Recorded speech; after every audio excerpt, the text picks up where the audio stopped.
Alright, welcome back to Pokemon FireRed. We're still on Cinnabar Island, but hey, the worst is past us.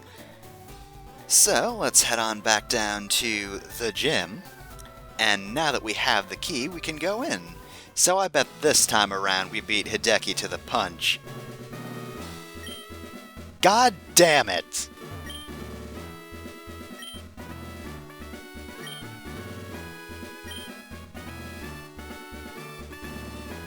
So yeah, I guess Hideki just completed the gym and then just locked it and threw the key in the mansion because he's a dick. So the gimmick of this gym is that you can pass every trainer by just solving this quiz. However, most people get the answers wrong on purpose so they can fight the trainers, but if you do that, you're a fool because you can still just fight the trainers. You have to fight them no matter what if you mess the question up, but hey, I can look like a genius and still get the experience, so take that, other players. Alright, I have to talk about how they did this gym in Let's Go. Alright, let's hear it. It's basically a game show. So, to start the presentation, like, every gym has an audience, and most of them are, like, really... They have, like, bleachers on the sides. Yeah, that sort of thing. Yeah, this is just, like, a raised proscenium stage with a bunch of, like, folding chairs in front of it. Good, and everyone watching it is, like, over 60. And Blaine is just doing, like, a game show host bit. Oh my god. It's like, if you get the question right, you win a Blaine doll. If you get it wrong, you win a battle. But if you win the battle, you get a Blaine doll. When you get 10 Blaine dolls, you gotta fight Blaine.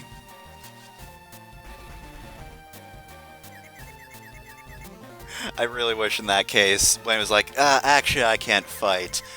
However, in order to get the badge, you have to fight my strongest trainer, Charles Nelson Riley.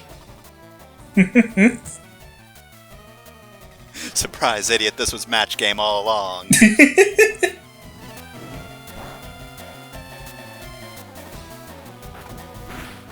Oh no. Oh, I'm trying to think of that one guy on the match game that everyone liked. And I can't remember his name because I'm just thinking of the fucking shithead Islamophobic author. Whatever, I'm done. No more. I'm not talking about this. Honestly, match game had a bunch of regulars, but I only remember Charles Nelson Riley. The guy I'm thinking of also hosted Family Feud.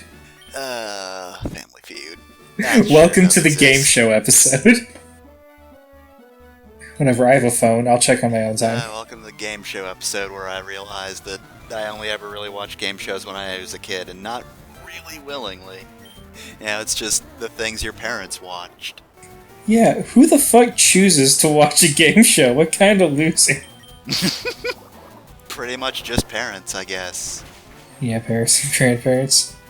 And, like, the only ones that ever get popular and stick around are, like, the most boring, bog standard ones. Also, it was Richard Dawson, who I was thinking of. Oh, Dawson. Okay, yeah. Yeah, he was on Match Game, hosted Family Feud, and was also in Hogan's Heroes. I was a weird fucking child. But yeah, game shows are just not really that great, usually. Yeah, honestly, Match Game is probably one of the better long-running ones. Yeah, and that's mostly because they had actually funny people on it, so... Yeah, it was like an unusual format.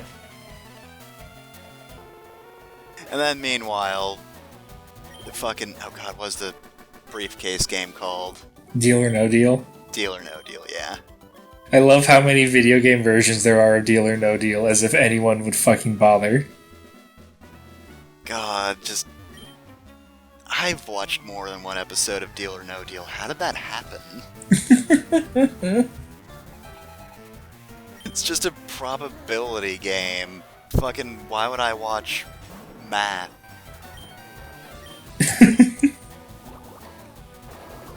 And they try and hide the math. They pretend it's like a character making decisions when it's just an algorithm. It's just an equation, you assholes. You don't fool me.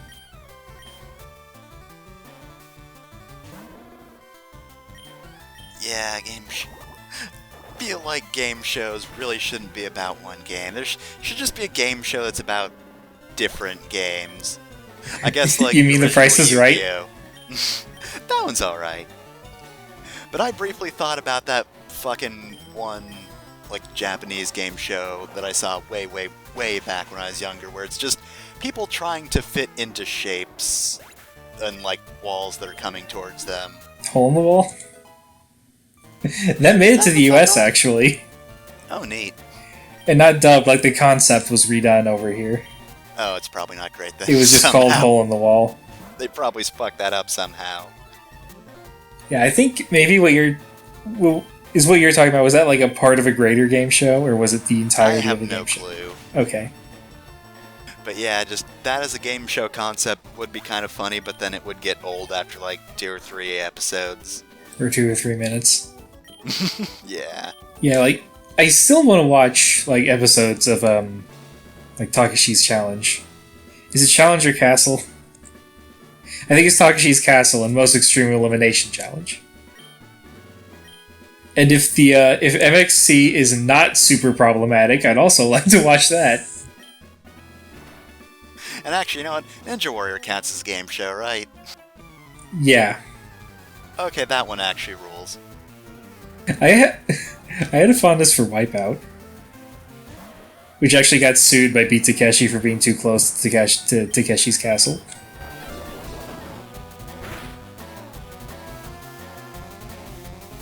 Second question, do the, like, robot fighting shows count as game shows? They have to, right? You mean like BattleBots?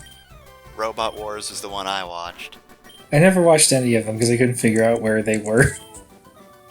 One of the downsides of having so many channels.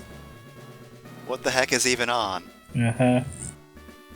But yeah, Robot Wars is neat, you know. Same format every time, but it's people building robots, so, you know. Yeah, I almost don't know if I'd call that a game show. I'm gonna say it counts just to save the game show genre. Yeah. You don't have to thank me, game show genre. It's weird because, like, football isn't a game show.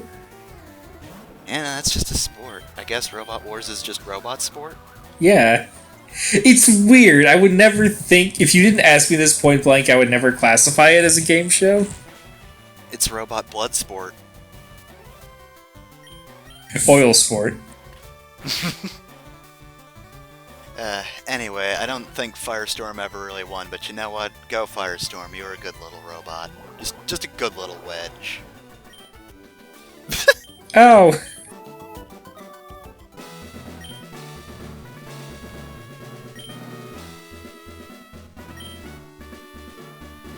So we actually get a little bit of backstory for Blaine. He was lost once, and then he saw a fucking godbird fly through the sky. He's like, damn, fire's my gimmick now. It's great because in Pokemon Adventures, he actually has the link with Mewtwo. To the point where Mewtwo becomes his stand. He can't let Mewtwo out of its Pokeball for more than 5 minutes or else they both die. Are you pyrokinetic? No. Whatever, I'll work with it. God, like, there's a scene of him training where he just, like, gets this small child to fucking chuck rocks at his head. And it trains Mewtwo to go in and out of its Pokeball incredibly quickly and knock the rocks away. Oh my god. Because he has to make the most of that time. Holy shit. Pokemon Adventures is really fucking good. I do have to wonder, though, why Blaine? Because he's on the island where the Mewtwo experiments were carried out. Actually, no, that does make sense. That checks out. He's the one that used to work for Team Rocket and defected before the story started. He just fucking jumps out of a building with Mewtwo, does cool trick, runs away from Rocket headquarters. Yeah, when the series starts, there's 4 gym leaders with Team Rocket and 4 against it. And Erica is like a fucking warlord? Yeah, I vaguely remember that. Like, the people of Celadon City are her fucking militia. There's a point where she gives them all weapons and they storm Silphco. Or something like that. Wish she would have done that for me. Yeah, I know, right? Not to say I want to miss out on any EXP, but like, hey, if you wanted to take care of most of those trainers, that would have been great, Erica. I feel like Brock is the least interesting because he was introduced so early on the author didn't really know what to do. Oh, he likes rocks or something, whatever. He's popular in the anime, just if you want Brock, go to that. Misty has the same dynamic with Red as she does with Ash. Except she's not in most of the story. Alright, so here we are at Blaine, who is just Dr. Robotnik. Here he is!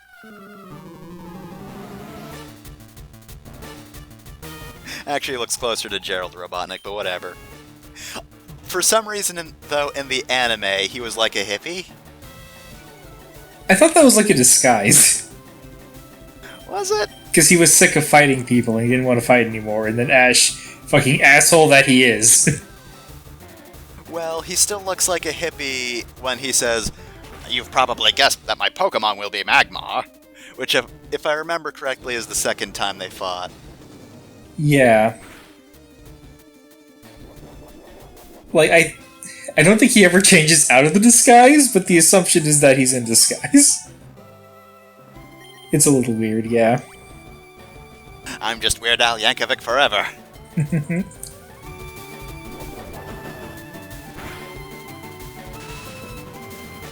So, anyway, to be completely honest, after certain trainers, Blaine is just super easy. And I mean, you know, I did have the water starter, so like, this is kind of a foregone conclusion. Yeah. In the long run, having Squirtle pays off, because of course, while old Bulbapedia over there might have a pretty good advantage against the early gyms, kind of drops off for the later ones, and you'll definitely need other Pokemon supporting it.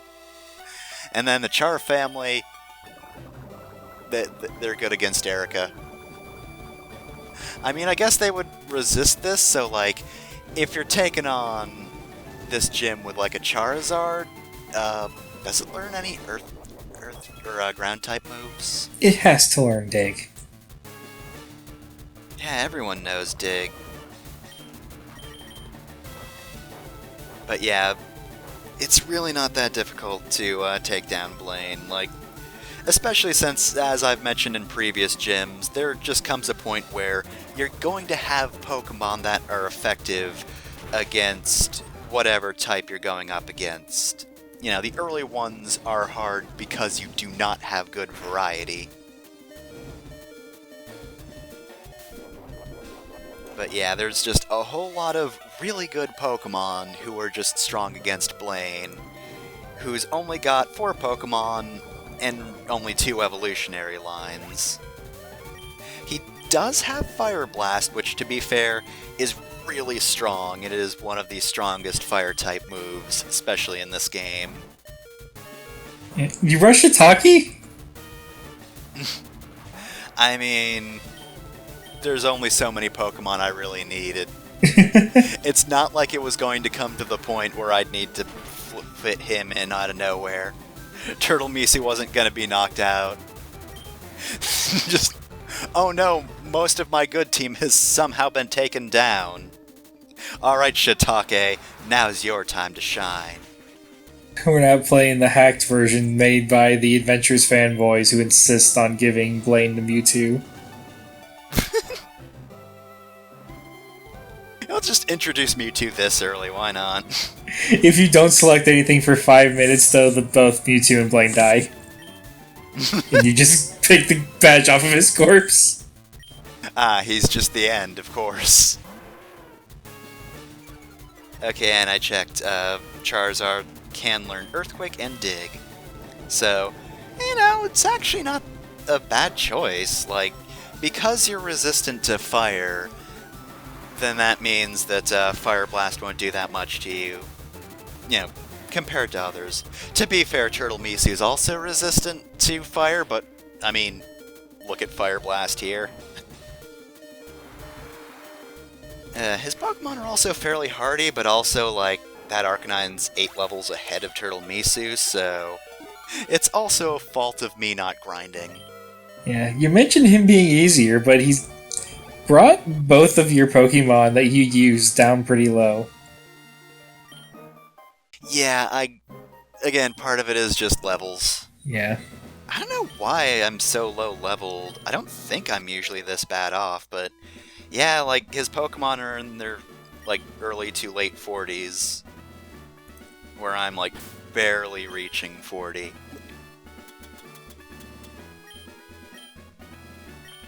Yeah, so, of course, I will be taking Fire Blast, because, like, 120 power.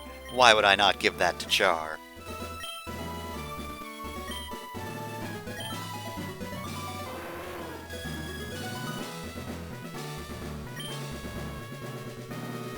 Yes, it's not the most accurate, but, 85 is still pretty good. So, we're gonna remove Takedown because I'm not super huge on making Char hurt himself. And we're gonna learn Fire Blast, which will kinda just wipe the floor with anything weak to it. And also, I'm teaching Shiitake Solar Beam. Look the We got fuck that out. in Pokemon Mansion. So, Solar Beam is normally a 2-turn move. That's pretty powerful at 120 power. However, if the sun is shining, then it becomes a 1-turn move. Of course, given the setup, it is more ideal to use it when you know that you'll be using Solar Beam more than once, but still, it's a pretty good combination. Yeah, it's pretty ideal for, like, in games where you can challenge Misty with a full team. Yeah. It's good for sweeping water Misty. routes.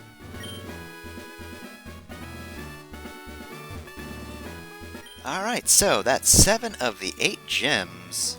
There's but one more gym to get. Hey, it's Bill. What are you doing here? So, yeah, if you're playing FireRed or Leaf Green, at this point, Bill's just gonna be at Cinnabar once you finish this gym, and he's going to invite you to the Sevi Isles, so sure, why not? Vacation time, everybody! I know it's a little sudden, but you know what? We need some time to ourselves. Let's go. Jesus. We're getting there in a fucking hurry. They don't call it a high-speed boat for nothing. It's like, alright, time to take off, hold on to the railing. What? Ah!